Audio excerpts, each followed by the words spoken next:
Justice for Johnny Depp trends after Amber Heard admits to hitting actor in audio clip. The story's been going around for a long time, before the evidence. I mean, the story of whether Johnny Depp was the domestic abuser or was Amber Heard. And many people sided with Heard, claiming that Johnny was in fact the abuser. And you know why? It's just the bias. I don't know if you've seen the viral videos where it's like they do this thing where a guy will be walking down the street with a woman and he'll push her around and yell at her and like threaten to hit her, and then people intervene to stop him. They do the inverse where the woman is beating the man and people laugh and they giggle because they don't think it's a big deal. So a lot of people just didn't want to believe that Johnny Depp was actually the victim. But in this leaked audio tape, we learn Amber Heard, the woman, admits to hitting Johnny Depp. It sounds like she absolutely was the aggressor, and she says, I was hitting you. Now, it's possible it's mutual domestic abuse because both claim that each other hurt each other, and they both have photos showing it.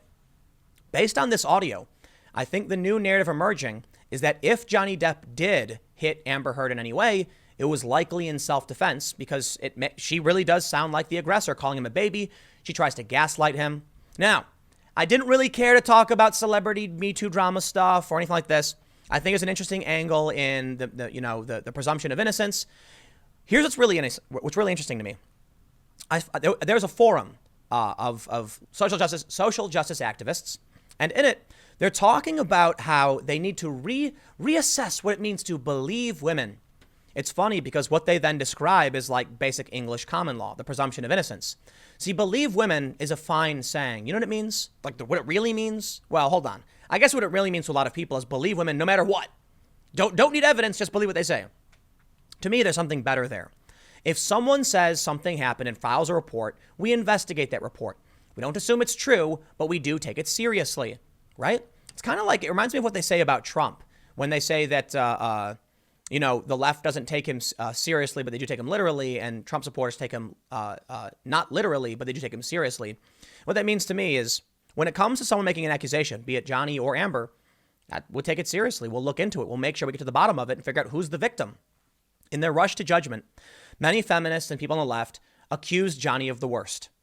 And they harmed the victim. They blamed the victim because they didn't want to wait for evidence. Well, now evidence has emerged, and it seems reasonable to assess, to say Amber Heard was the aggressor. The woman was the aggressor, not Johnny Depp. Although he may have fought back, although he may not be innocent, maybe he fought her at some point. The reality is she admits to hitting and tries to gaslight him, even insulting him, calling him a baby. Well, let's read a little bit about this, but I really want to get to the new understanding that these social justice activists have for English common law, which is fascinating because many of us have been saying exactly what they're now claiming. Well, let's first learn a little bit about this celebrity drama.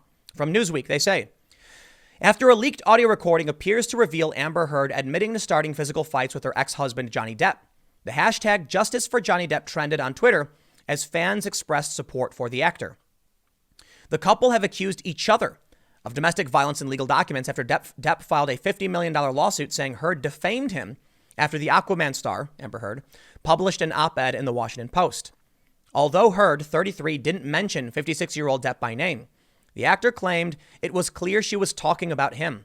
The lawsuit said Depp had suffered financial losses and his career has suffered as a result of the accusations, including being dropped from the Pirates of the Caribbean film franchise, the Associated Press reported. And I got to stop there. I can defend Johnny Depp only so far.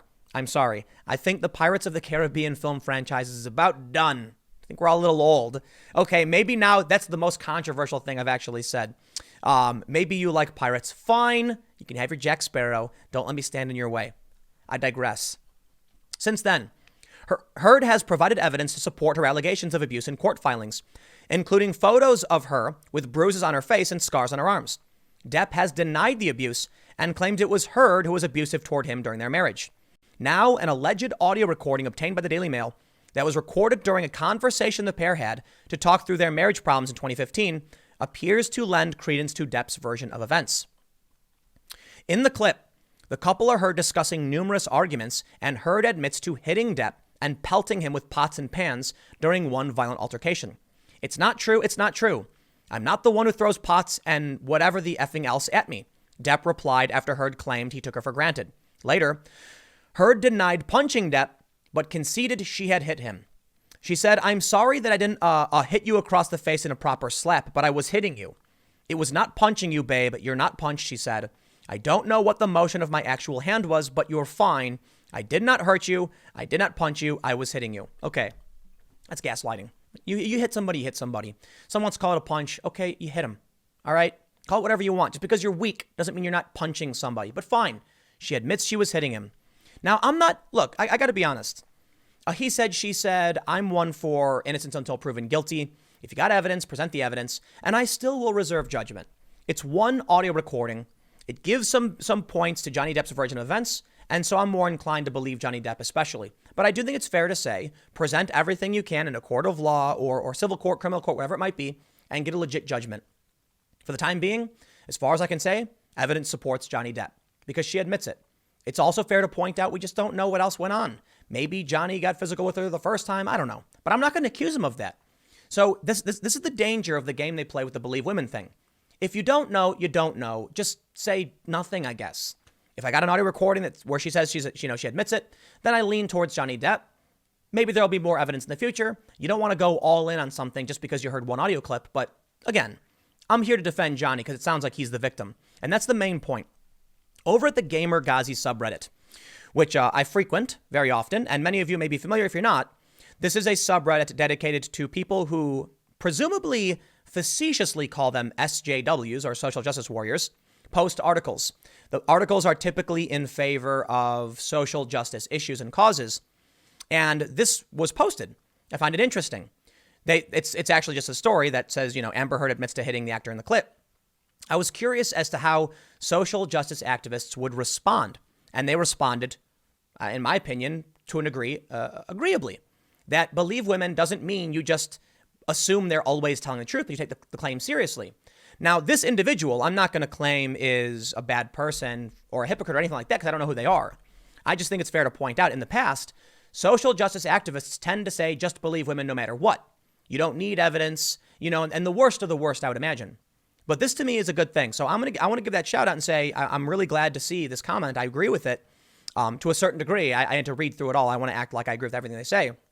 But I think it's cool when you see people you might disagree with and you actually come to an agreement about protecting the innocent and safeguarding victims. So let me read some of this for you. The commenter writes, as someone who does academic research related to crime and gender, and as someone who has been a victim of harassment, violence, abuse, and false allegations at the hand of my former partner, yada, yada, yada, I think that what we as a society need to reevaluate our interpretation of believing victims, regardless of gender, specifically the meaning of the phrase believe. My interpretation of believing victims is that we, the public, the justice system, should approach victims and perpetrators without preconceptions or prejudice. That is to say, putting aside preconceived notions and taking in and interpreting the facts of the case without judgment, in particular, while these facts are still coming out. I want to make the most important point. A true feminist, in my opinion, would completely agree with that statement because gender isn't a qualifier for being a bad person. A true feminist should realize women can be abusers too. Women can be heroes and villains the same as men can be. And if you truly believe in equality of the genders or sexes or whatever you want to say, then you recognize what makes a person isn't those immutable characteristics. It's just that some people are good, some people are bad, and anyone can be anything. A woman can be a sexist or a bigot, as much as they might not want to agree with that definition because they believe in the power and prejudice thing. The reality is, if a story comes out with a man and a woman, you shouldn't make assumptions about who's guilty and who isn't until there's evidence.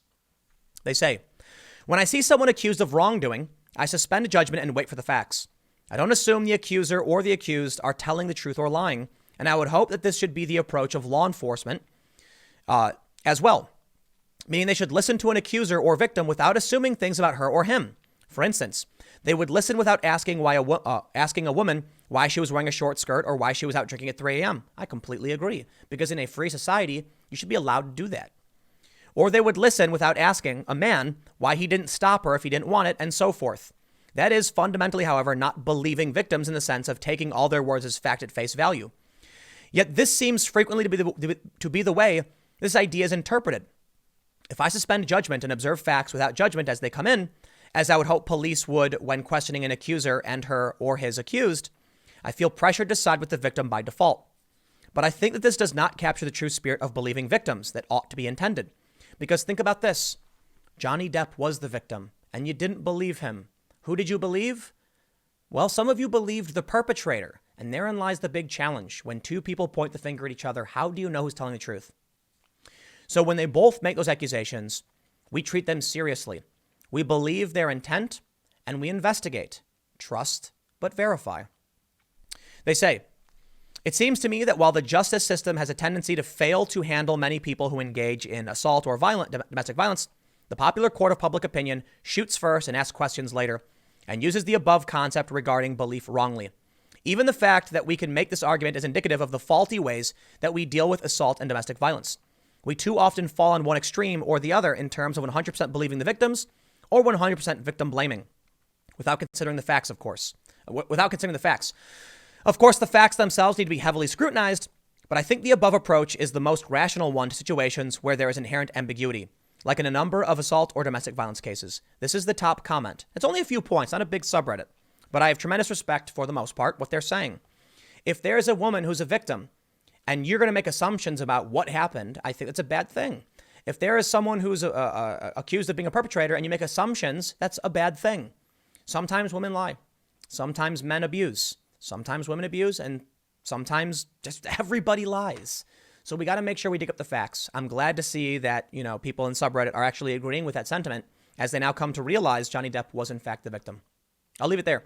Stick around. Next segment's coming up in just a few minutes, and I will see you all shortly.